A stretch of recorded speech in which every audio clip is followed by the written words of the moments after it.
नमस्कार दोस्तों, आप सभी का स्टडी फॉर यूपीएससी फिर से में स्वागत है। बीपीएससी मेंस के लिए निबंध का दूसरा लेक्चर है ये। पहला लेक्चर जो मैंने अपलोड किया था वो 3-4 दिन पहले का लेक्चर था। उसको जाके ज़रूर आप देखिए, वो आपका बेसिक बताएगा कि सिलेबस क्या क्या आ सकता है और निबंध की शुरुआत कैसे की जाती है। आज भी हम लोग किस चीज़ पर बात करेंगे, कुछ स्टूडेंट के सवाल हैं जो उन्होंने कमेंट किए थे, उन चीज़ों पर बात करेंगे और एक निबंध भी मैं आपको दिखाऊंगा कि कैसे निबंध लिखने की शुरुआत करनी चाहिए। उसके बाद से मैं बताऊंगा कि आपको निबंध के लिए क्या क्या पढ़ना ज़रूरी होता है। इन 3 चीज़ों पर बात करेंगे और बेसिक से मैं आपको बताऊंगा। जिस दिन मैंने निबंध का बताया कि कैसे क्या पढ़ना है, किस तरह के निबंध पूछे जा सकते हैं, उसके अगले ही दिन न्यूज़ टॉप, कौन सा, बिहार टॉप करके एक चैनल है, उन्होंने बीपीएससी के चेयरमैन का इंटरव्यू किया तो उन्होंने भी यही चीज़ बोला था। आप देखना, जाके पहले मेरा वीडियो देख लेना, उसके बाद उनका देखना वीडियो, तो आपको लगेगा कि सेम टू सेम एक ही सही गाइड किया था मैंने। मतलब आपको यही लगेगा कि जो बीपीएससी सोच रही है वही चीज़ मैंने आपको पहले ही बताया था। उसमें उन्होंने 3-4 चीज़ें बोला है कि हम बच्चों के मौलिक सोच को जांचेंगे। मौलिक सोच पर आज हम लोग जम के बात करेंगे। एक स्टूडेंट ने क्वेश्चन ही पूछा था कि मौलिक विचार को कैसे डेवलप करें। ओके, तो इस चीज़ पर हम लोग बात करें। उन्होंने भी यही बोला था कि मौलिक विचार आपके होने चाहिए, समझ आपकी अपनी होनी चाहिए। और उन्होंने बोला था कि हम कुछ ऐसे सवाल भी दे सकते हैं कि अगर आप बिहार के मुख्यमंत्री होते तो आप क्या क्या करते। तो इस तरह के सवाल जो होते हैं, इसको हाइपोथेटिकल भी बोलते हैं, सोचने वाला सवाल होता है। ये कहीं भी आप पढ़ नहीं सकते हैं, रटा रटाया नहीं आ सकता है। ओके, निबंध की सबसे बड़ी खासियत ही होती है, इस पर कोई बंध नहीं होता। मतलब आपको जैसे लिखना है उस हिसाब से लिखिए। हर स्टूडेंट का आंसर जो होगा वो अलग अलग होता है निबंध का। ओके, तो इन चीज़ों पर ध्यान रखते हुए पूरा का पूरा लेक्चर होगा। बीएसएससी का पेपर आप सभी का समाप्त हो चुका है। 12 फरवरी को आपका बीपीएससी 68वीं का पीटी होना तय है लगभग में। आगे नहीं जाएगा डेट, उसी दिन होगा एग्ज़ाम आपका। तो अभी तो आपको 68 बीपीएससी पीटी पर भी फोकस करना चाहिए, लेकिन साथ साथ आपको निबंध पर भी फोकस करना चाहिए, क्योंकि निबंध कोई 3 महीने में सीखने वाली चीज़ नहीं है। आप जो सोचोगे कि मैं फरवरी में प्री दे के उसके बाद निबंध सीख लूँगा लिखने के लिए, ऐसा मुश्किल हो जाता है, ऐसा नहीं हो पाता है। ओके, निबंध एक लगातार चलने वाला प्रोसेस होता है जिसमें आपको डेली कुछ ना कुछ पढ़ना पड़ता है।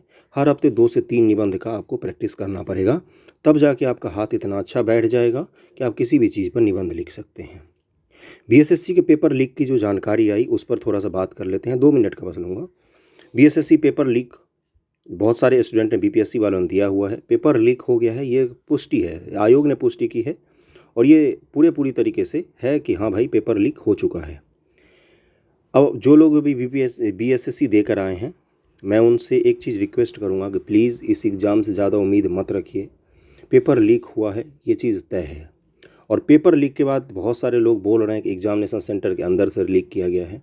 जो लीक पेपर है उसका जो आप फ़ोटो को देखो, वो फ़ोटो है ही नहीं एग्जामिनेशन सेंटर के अंदर का, वो फ़ोटो तो कहीं बाहर खींचा गया है, रात को खींचा गया है या एक दिन पहले का शाम को खींचा गया फ़ोटो है वो। तो इसलिए वो पेपर लीक हो चुका है, उससे ज़्यादा आपको उम्मीद नहीं रखनी चाहिए। अगर आपका हो जाता है तो बहुत अच्छी बात है, नहीं होता है तो कोई बात नहीं, आगे बढ़ जाना। भ्रष्टाचार का राज है बिहार में। अब बात करते हैं कि बीपीएससी निबंध पेपर को लेकर कैसे तैयारी करनी है, बेसिक क्या क्या होने चाहिए। निबंध पेपर की कल मैंने कुछ स्टूडेंट को बोला था उसी दिन कि लिखिए और भेजिए मुझे, तो उन्होंने भेजा था, गाय पर निबंध लिख के भेजा था मुझे कुछ बच्चों ने।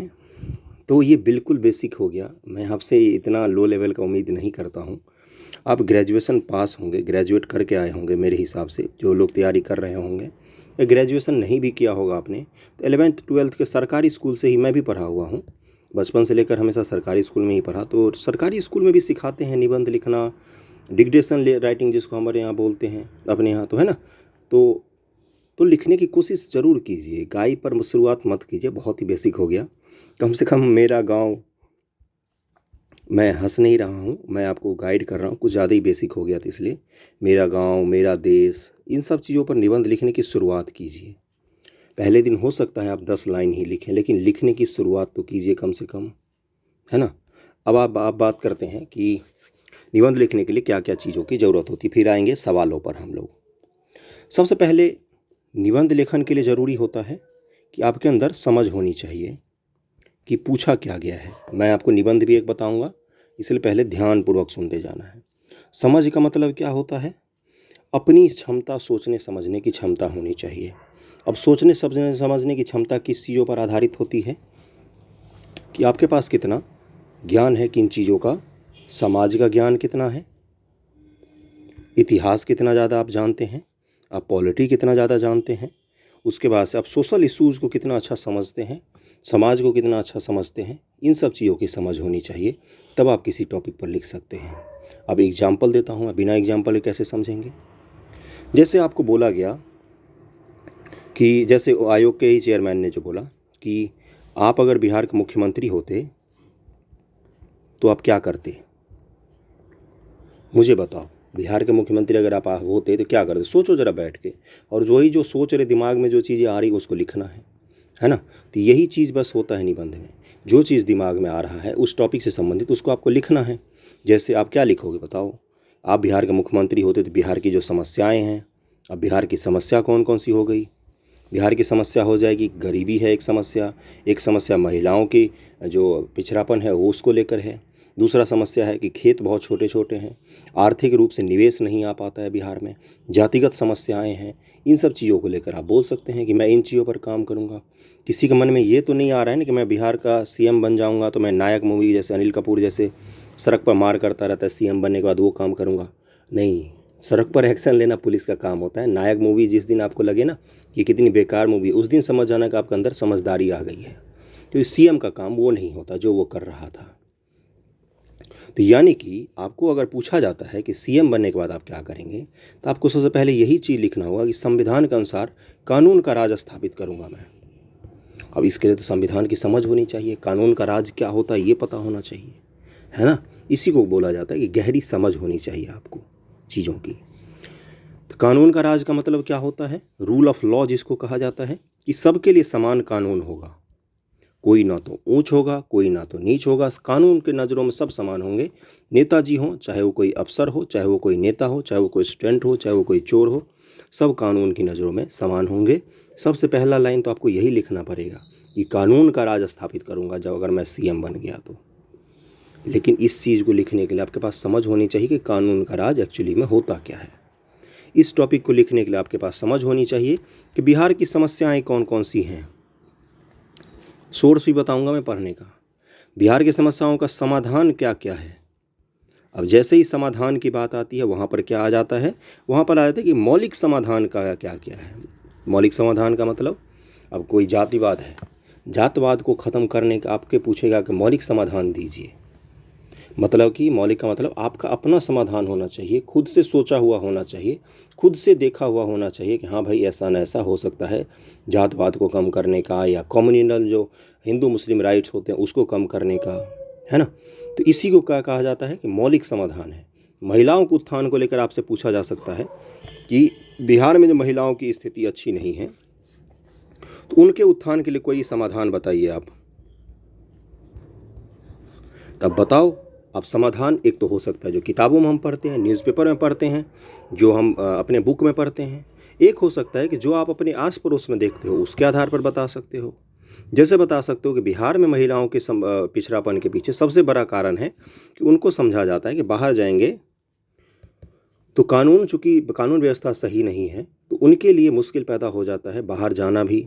सही से कपड़े नहीं पहने हैं, साइकिल से जा रहे हो तो भी लोग गलत नज़र से देखते हैं, साइकिल चला रही है लड़की, गाड़ी से जा रहे हैं तो भी एक गलत नज़र से देखते हैं कि अरे गाड़ी चला रही है, स्कूटी चला रही है तो बिगड़ गई, वगैरह वगैरह। दरभंगा में रहे या पटना में रहे तो बोलते हैं कि बाहर शहर में रह रही, पता नहीं वहाँ पर क्या कर रही। एक सोच होता है। यानी कि आप क्या बोलोगे कि समाज में सबसे पहले जागरूकता स्थापित करनी पड़ेगी कि महिलाएं जो होती हैं वो भी पुरुषों के समान ही होती हैं, बस उनका फिजिकल अपीयरेंस थोड़ा सा अलग होता है, बाकी वो भी इंसान ही हैं। ये क्या हुआ? ये एक मौलिक सोच हुआ कि जो महिलाएं हैं वो घर की, या जो किसान हैं वो भी, उनकी समस्याओं के प्रति आपका क्या हुआ? एक अपना दृष्टिकोण है आपका, खुद का सोचा हुआ, खुद का डेवलप किया हुआ एक है कि हाँ मैंने अपनी नज़रों से ये समस्याएं देखी है, मेरे हिसाब से ये समाधान होना चाहिए। सबसे पहले जो महिलाओं को रोकते हैं अपने यहाँ, मैं बता रहा हूँ, वो उनके घर की महिलाएं ही होती हैं जो महिलाओं को रोकते हैं। सबसे पहले महिलाओं पर महिलाएं ही उंगलियां उठाती हैं, आपको ये बोलना चाहिए। आप बता सकते हैं कि जागरूकता पैदा करनी चाहिए। जो घर में बड़े महिलाएं होती हैं, माताएं हो गई या दादियां हो गई या और भी अगल बगल के हो गए, उनके बीच सबसे पहले जागरूकता पैदा करना पड़ेगा कि जो लड़की पढ़ने बाहर जा रही है वो पढ़ने ही जा रही है। ओके, इस चीज़ को क्या कहा जाता है? ये क्या है? ये मेरा अपना सोच है, आपका अपना हो सकता है, किसी और का कुछ और हो सकता है। इसी को क्या कहा जाता है? मौलिक सोच कहा जाता है। अब जैसे आते हैं किसान के मुद्दे पर। किसानों के मुद्दे पर क्या होता है? इनकी समस्याओं आपके लिखने, समस्या क्या क्या है। अब आप किताब में पढ़ के लिखो, वो भी एक समस्या होती है कि हाँ भाई ठीक है, खेत बड़े बड़े नहीं हैं, है ना, बहुत अच्छी बात है। उसके अलावा क्या बोल सकते हो कि बिहार में कोल्ड चेन वगैरह नहीं है, स्टोर करने की जगह नहीं है, बेचने के लिए मार्केट बड़ा नहीं है। ये सब क्या है? किसान की समस्याएं हैं। ये सब क्या है? समस्याएं जो आप किताब में जनरली पढ़ते हो। एक समस्या और होती है किसानों की, निवेश के लिए उनके पास पैसा नहीं होता है, या तो वो एक ही तरह के अनाज उपजा रहे होते हैं, उनको नए चीज़ों के बारे में जानकारी ही नहीं मिल पाती है। अब गांव के किसी किसान को जाओ, उनसे पूछो कि आपको नई चीज़ों के बारे में जानकारी है, गेहूं गन्ना और चावल छोड़ के, तो बोलेंगे नहीं। ये क्या है? ये आपको पता करना पड़ेगा, खुद से देखना पड़ेगा, ऑब्जर्व करना पड़ेगा चीज़ों को बैठकर कि क्या क्या समस्याएं हो सकती हैं। इसी को कहा जाता है मौलिक समस्या, मौलिक विचार इसी को कहा जाता है। ओके, तो इन सब चीज़ों को बेसिक समझ आपको बनानी पड़ेगी। यानी कि मैंने क्या बोला कि सोचने समझने के हिसाब से आपको अपने को मैच्योर करना पड़ेगा थोड़ा सा। अब आते हैं कि ये सब चीज़ें कहाँ से होती हैं। देखो, निबंध का पेपर जब ऐड किया गया तो बीपीएससी में बहुत सारे लोगों ने बोला कि अब कम पढ़ना है, जबकि एक्चुअली में इसका ठीक उलट है। अब आपको ज़्यादा पढ़ना पड़ेगा, चीज़ों को गहराई से अध्ययन करना पड़ेगा लिखने के लिए। 300 नंबर का निबंध लिखना बहुत मुश्किल काम होता है, कोई आसान काम नहीं होता है। 300 नंबर के ऑप्शनल से ज़्यादा मुश्किल है 300 नंबर का निबंध लिखना। सबसे पहले आपको सोर्स में बताऊं, इतिहास आपको अच्छी तरह से समझ होनी चाहिए, किसी भी चीज़ को इतिहास को लेकर। अब जैसे एक टॉपिक है जिसको हम बार बार डिस्कस कर रहे हैं कि कौन से टॉपिक? महिलाओं का इशू है। महिलाओं की समस्याओं को लेकर आपसे सवाल पूछे जाएंगे, इस पर लिखिए आप। मान लो 100 नंबर का निबंध दे दिया गया है आपको, तो आपको ये तय मान के चलना है कि इनसे जुड़े हुए जब आप ऐसे लिखोगे तो उसकी भूमिका में आपको महिलाओं से जुड़े हुए इतिहास को पूरा लिखना पड़ेगा कि भारत में जो सिंधु घाटी सभ्यता है वो मातृसत्तात्मक सभ्यता मानी जाती है।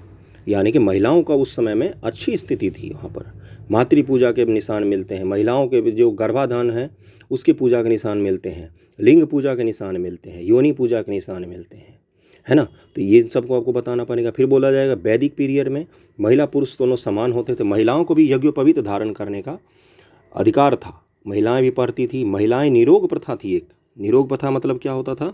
बिना शादी के भी महिला रह सकती थी, सिर्फ और सिर्फ बच्चा पैदा करने के लिए उनको किसी संबंध बनाने तक की इजाज़त दी गई थी हमारे धर्म में। वैदिक धर्म की मैं बात कर रहा हूँ, वैदिक काल की। कोई ज़रूरी नहीं था महिलाओं के लिए, इतना उन्नत समाज था कि आजकल आप सुनते हो कि एक पुरुष 2 शादियाँ करते हैं। पांचाली थी जिसने 5 शादी की थी 5 पुरुषों के साथ, यानी कि बहुपति प्रथा भी था उस समय। महिलाएं पुरुषों के समान दर्जा हासिल करती थी।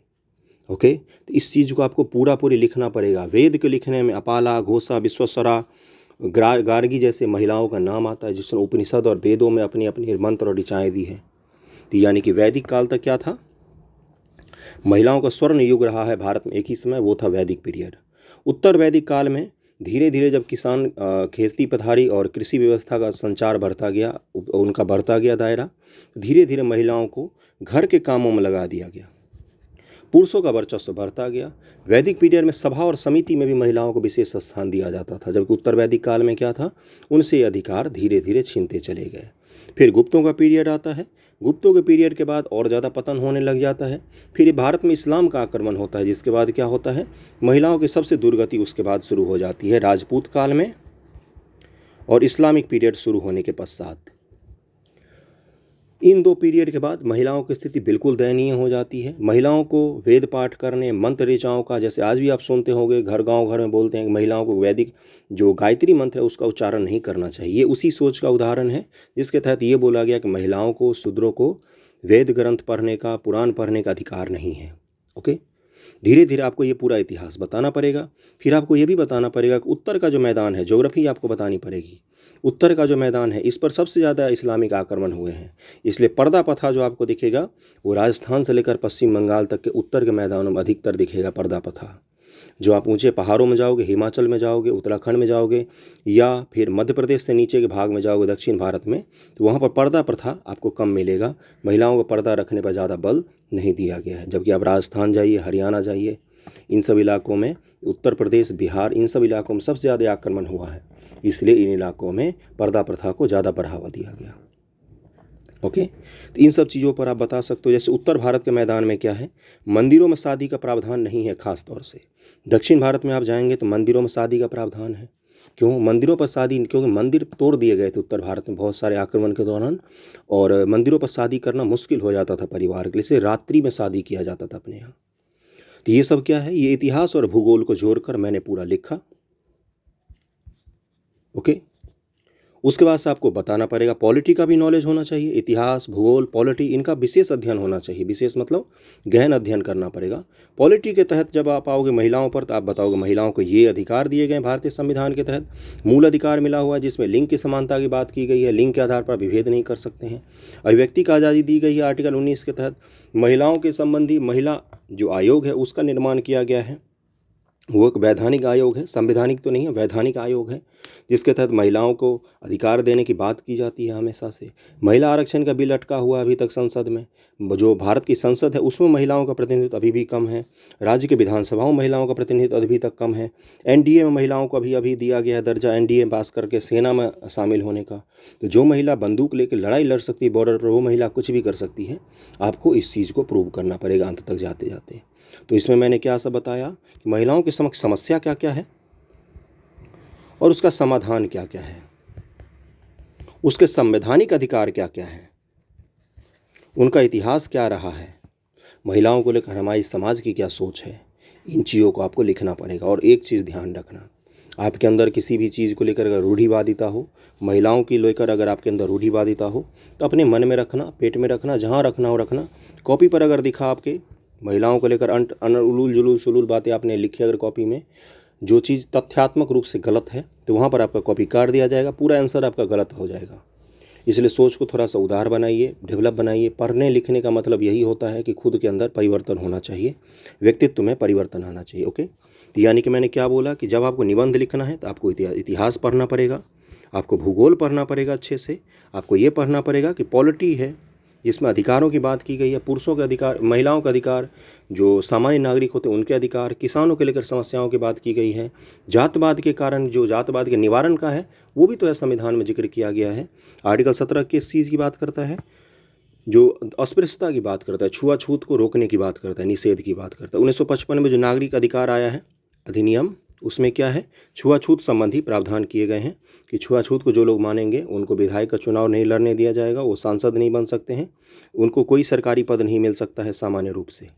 इन चीज़ों की बात 1955 के एक्ट में किया गया है। तो ये सब आपको क्या होना चाहिए, पता होना चाहिए। फिर इसी तरह से 1989 का एक्ट है ना, जिसमें SC/ST निवारण अधिनियम है। ये सब मैं क्या बता रहा हूँ, ये सब वो फैक्ट हैं जो आपको आने वाले समय में यूज करना पड़ेगा। अगर आपको नहीं पता है तो आपको पढ़ना पड़ेगा, गहन अध्ययन करना पड़ेगा, इतिहास का, भूगोल का, पॉलिटी का, इकोनॉमी का, समाज का, सोशल इशू का। सोशल इशू की NCERT आती है, उसको ज़रूर पढ़िएगा जब भी समय मिले। 7th to 11th तक पढ़ सकते हैं, 11th 12th तक का बहुत ही अच्छी NCERT है। पॉलिटी भी आप वहीं से पढ़िए, NCERT से पढ़िए। NCERT पढ़ने के बाद डाल लीजिए अगर 68 देना है तो। अभी तो PT पर फोकस करना है, लेकिन साथ साथ पढ़ना चाहिए इन चीज़ों को। हिस्ट्री के NCERT ही पढ़िएगा और कोई सोर्स नहीं रखना है। पॉलिटी के लिए लक्ष्मीकांत वगैरह पढ़ सकते हैं, लेकिन NCERT बेसिक है, वहाँ से बहुत नॉलेज आपको मिलेगा। अब जैसे जब भी बात आती है महिलाओं की, तो हम लोग जाते हैं किस पर, भूगोल पर। आपको पता होना चाहिए कि नॉर्थ ईस्ट में, अपने नॉर्थ ईस्ट भारत में क्या है, वहाँ पर शादी करने के बाद महिलाएं नहीं जाती हैं ससुराल। पुरुष जो होते हैं वो परमानेंट आकर ससुराल में बसते हैं। महिलाएं कमाने के लिए घर से बाहर जाती हैं, पुरुष घर को संभालते हैं। ये नॉर्थ ईस्ट की मैं बात कर रहा हूँ और ये सच है, जनजातीय इलाकों में होता है ये चीज़। तो ये क्या है, ये एक अलग ही तरह का समाज है ना। जनजातियों में आज भी जो होता है वो लिंगानुपात, यानी कि जो महिला पुरुष की संख्या है उसमें सबसे अच्छा जनजातियों में होता है। UPSC ने एक सवाल पूछा कि क्यों जनजातियों में लिंगानुपात अच्छा पाया जाता है। UPSC का मेंस का क्वेश्चन है ये। तो लिंगानुपात उनमें अच्छा पाया जाता है। उनमें जो भेद होता है सामाजिक तौर पर जनजातियों के अंदर, वो ना के बराबर होता है, कोई भेदभाव नहीं करते वो अपने आप में।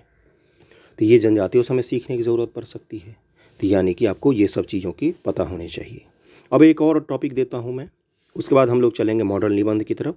वो टॉपिक है जैसे बिहार की समस्या। इसी पर आज आप लोगों को ऐसे लिखना है, बिहार की समस्या।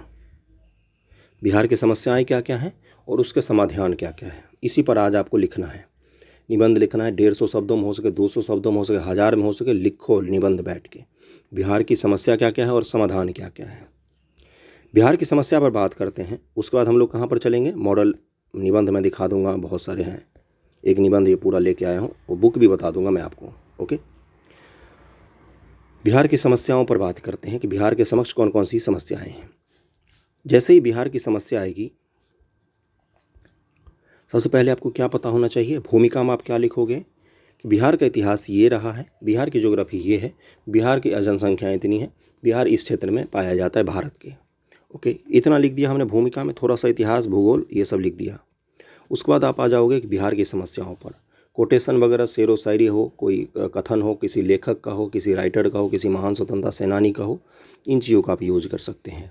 बिहार की समस्या पर जैसे ही आप आएंगे तो आप क्या बताएंगे कि बिहार की समस्या में गरीबी एक समस्या है, बेरोजगारी एक समस्या है, तीसरी शिक्षा अभी तक पूरे रूप से विकसित नहीं हो पाई है बिहार में, चौथा क्या है, बिहार में निवेश की समस्या है, रोजगार नहीं मिल पाता है, और उसके बाद से क्या है, और बिहार में कंपनियां फैक्ट्रियां बहुत कम हैं। ये सब क्या है, बिहार की समस्या है। चौथा क्या लिख सकते हो, पांचवा जातिवाद जो है, कास्ट, ये भी एक बहुत बड़ा इशू है बिहार में। तो कास्ट की समस्या भी एक बहुत बड़ा इशू है बिहार में। इन सब चीज़ों को जो आप लिख दोगे, इसके पीछे फिर फैक्ट दोगे, क्योंकि बिना फैक्ट के बात नहीं करना है।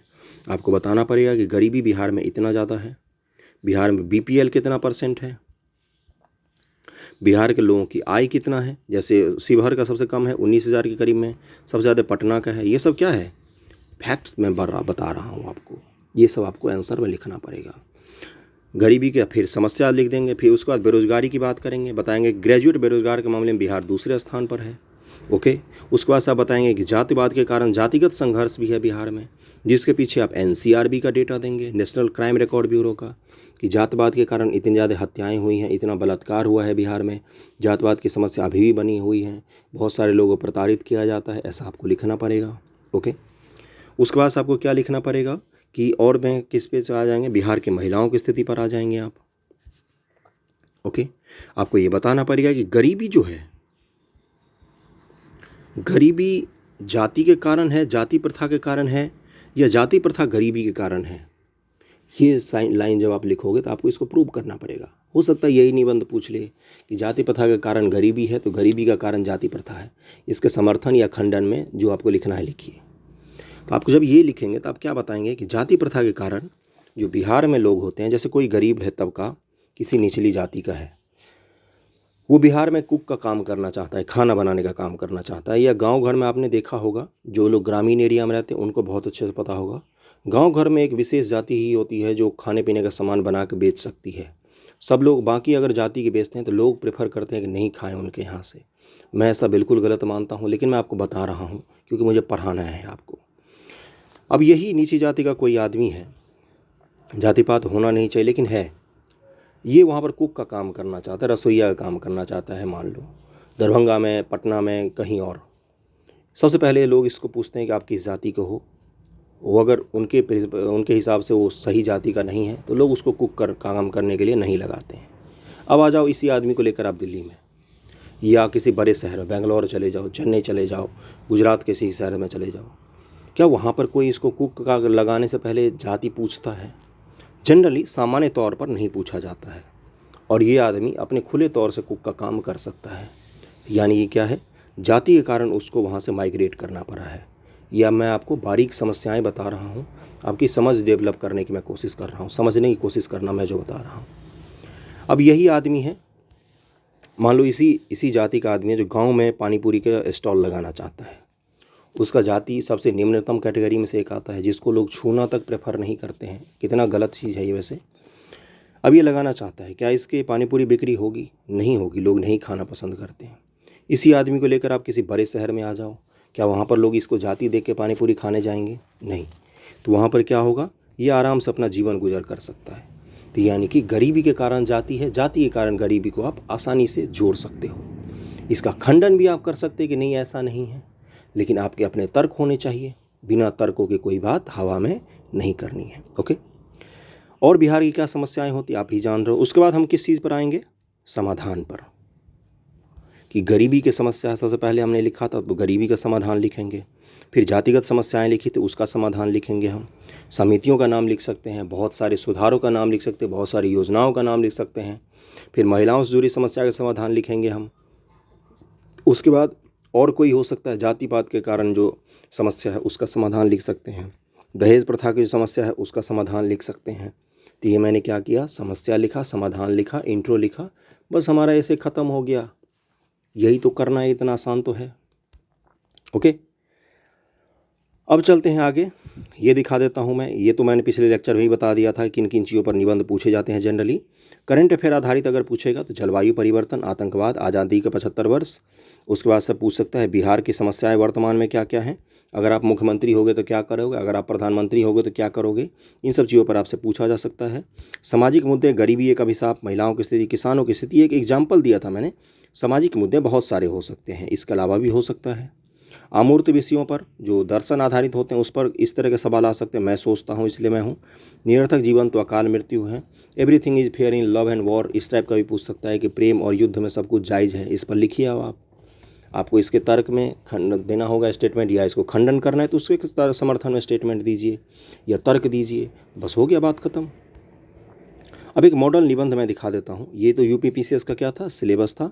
बीपीएससी का भी सिलेबस कुछ कुछ इसी तरह का आएगा कुछ दिनों में। ओके, अब चलते हैं मॉडल निबंध की तरफ। ये मेरे अपना नहीं है, मैं अपना भी लेके आ जाऊँगा किसी दिन, इसमें कौन सी बड़ी बात है। ये निबंध का टॉपिक है आर्थिक और सामरिक क्षेत्र में महिलाएं। ओके, अब देखो इन्होंने शुरुआत कहाँ से की है, एक एक लाइन पढ़ते जाना है अंत तक। स्त्री शक्ति राष्ट्र शक्ति का भिन्न अंग होती है, जिसे सशक्त और शामिल किए बिना कोई भी राष्ट्र शक्तिशाली नहीं हो सकता।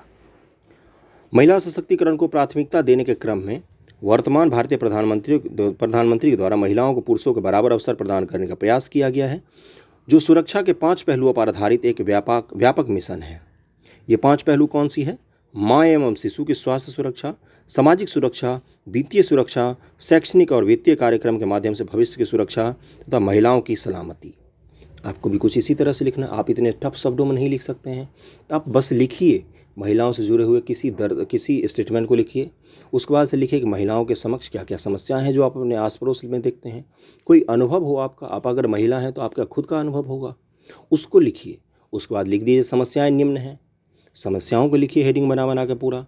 उसके बाद से लिखिए समाधान निम्न है, समाधान को लिखिए हेडिंग बना के पूरा, बस बात खत्म हो गया। लिखने की कोशिश तो आज ही से करनी पड़ेगी। ये मत सोचना कि मैं 5 दिन बाद करूँगा, 5 दिन बाद कुछ भी नहीं होता। ओके, आज से ही करनी है। इस प्रकार हम पाते हैं कि जब भी राष्ट्र को सशक्त करने की बात आती है तो महिला सशक्तिकरण के पहलू को अनदेखा नहीं किया जा सकता है। किसी संस्कृति को अगर समझना है तो सबसे आसान तरीका है कि उस संस्कृति में नारी की हालत को समझने की कोशिश की जाए। अपने यहाँ बोला जाता है कि नारी यत्र पूजते, मतलब जहाँ पर नारी की पूजा होती है वहीं पर भगवान का वास होता है, ऐसा माना जाता है ना। किसी भी देश के विकास संबंधी सूचकांक को निर्धारित करने हेतु उद्योग, व्यापार, खाद्यान्न उपलब्धता, शिक्षा इत्यादि के स्तर के साथ साथ इस देश की महिलाओं की स्थिति का भी अध्ययन किया जाता है। जिस देश में महिलाओं की स्थिति जितनी अच्छी होती है वहाँ पर माना जाता है कि उतना अच्छा देश है वो। जैसे अफगानिस्तान में देख लो महिलाओं की क्या स्थिति है, भारत में देख लीजिए महिलाओं की कितनी अच्छी स्थिति है, और भी अच्छा करने की ज़रूरत है। नारी की सुदृढ़ और सामाजिक सम्मानजनक स्थिति एक उन्नत, समृद्ध और मजबूत समाज का द्योतक होता है। वर्तमान में नारियां प्रत्येक क्षेत्र में अपना वर्चस्व स्थापित कर रही हैं। शिक्षा और आर्थिक स्वतंत्रता ने महिलाओं में नवीन चेतना भर दी है। जीवन के प्रत्येक क्षेत्र में महिलाओं की भूमिका में वृद्धि हो रही है। आज महिलाएं राजनीतिक, बिजनेस, कला, खेल, साहित्य, रक्षा क्षेत्र में भी नए आयाम कर रही है। सेना जैसे संवेदनशील क्षेत्र में भी महिला अपनी भूमिका का पुरुषों के साथ कदम से कदम मिलाकर निर्वाह कर रही हैं। और अवनी चतुर्वेदी सहित 3 लड़कियों को वायुसेना में फाइटर प्लेन उड़ाने की अनुमति दी गई थी। महिलाएं फाइटर प्लेन उड़ा रही हैं, उनको आप साइकिल और बाइक चलाने लायक नहीं समझते हो। कितना विडंबना भरा चीज़ है ये। यह उनकी कार्यक्षमता का द्योतक है, क्योंकि प्रायः कमज़ोर समझी जाने वाली महिलाएं आज कठिन माने जाने वाले क्षेत्र में भी अपनी क्षमता का प्रदर्शन कर रही हैं। गांधी जी ने कहा था कि महिलाएं पुरुषों से बेहतर सैनिक साबित हो सकती हैं। ये स्टेटमेंट नोट करके रख लो, जहाँ भी महिलाओं की बात आए ये लिख देना। कितना अच्छा स्टेटमेंट है, और किसका है ये? महात्मा गांधी का है। इससे भी बड़ा हो सकता है क्या? बस उनको मौका देने की ज़रूरत है। Kalpana Chawla, Sunita Williams, Tommy Thomas, Avani Chaturvedi जैसे अनेक नारी आज समाज में महिलाओं की मजबूत छवि प्रस्तुत कर रही हैं। अग्नि 5 मिसाइल के विकास में प्रमुख भूमिका निभाने वाली टेसी थॉमस को मिसाइल वुमेन के नाम से जाना जाता है। अब बोलो और क्या चाहिए? आप मिसाइल मैन को तो जानते ही हो, आप कलाम साहब है अपने, मिसाइल वुमेन का भी नाम है। इसी तरह से आप पूरा का पूरा लिख सकते हो। इतना सारा तो मैं नहीं पढ़ सकता हूँ, लेकिन मैं इसका PDF आपको दे दूंगा, अभी टेलीग्राम पर मैं अपलोड कर दूंगा, वहाँ से आप ले सकते हो। इस पूरे को आप पढ़ सकते हो। ओके, अब आते हैं कि इसके लिए बुक कौन सा रखना चाहिए निबंध के लिए। तो कल मैंने एक शॉर्ट वीडियो भी बना के बताया था, और यही बुक है, निबंध की दृष्टि की बुक आती है। डॉक्टर विकास देवीकीर्ति और निशांत जैन ने लिखा है इसको। विकास देवीकीर्ति सर तो आप पता ही है, महान है ये तो इन्होंने लिखा है, और ये अच्छा बुक है। इसमें 10 में से 5 नंबर दिया जा सकता है, 4-5 नंबर अच्छे हैं इसके निबंध, लेकिन वो निबंध थोड़ा सा लेवल अप है उसका।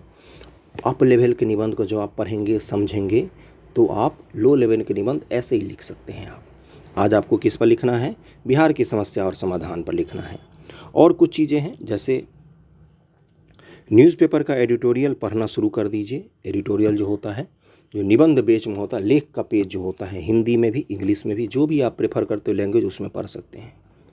इंग्लिश के लिए भी मैं अगले लेक्चर बुक बता दूंगा निबंध का। इंग्लिश का मैं अभी लेना भूल गया, तो वहाँ से ज़रूर पढ़िए। जब आप एडिटोरियल को पढ़ते हैं, निबंध को पढ़ते हैं, पेपर का, न्यूज़पेपर का, कोशिश कीजिए उसको समझने की, उसमें किस चीज़ पर बात हो रही है। ओके, जब आप उसको समझते हैं, थोड़ा बहुत ही, मान लो 30% ही समझ में आया, अब उसको खुद से लिखने की कोशिश करते हैं। इससे क्या होगा? आपका लेखन शैली बहुत ही अच्छा हो जाएगा।